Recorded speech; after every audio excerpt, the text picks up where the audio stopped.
when I was at my lowest point, I remember I was living in a tent.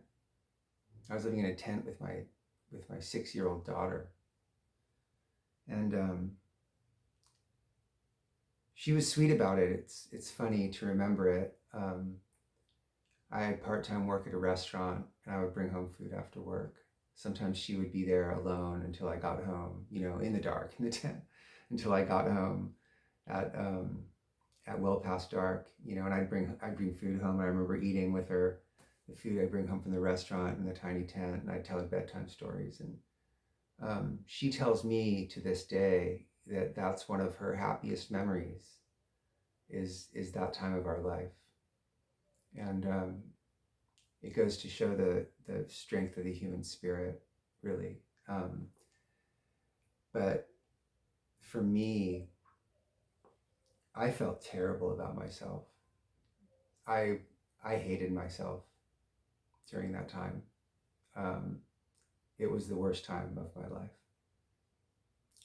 and I do have some fond memories of sharing it with her. But that was my lowest point.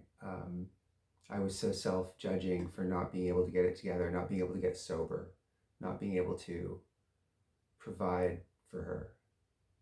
And fast forward, here it is, 7 years later, and I'm doing it. I am solid. I've been sober for years.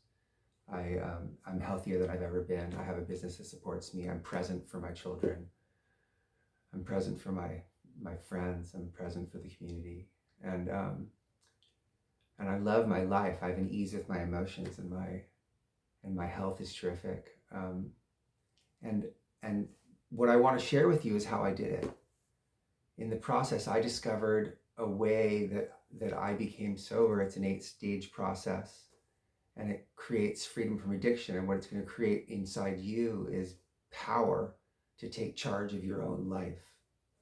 And if you want power to take charge of your own life, I want to bring this to you. It's the mission that I'm on, and I want you to have it. Freedom.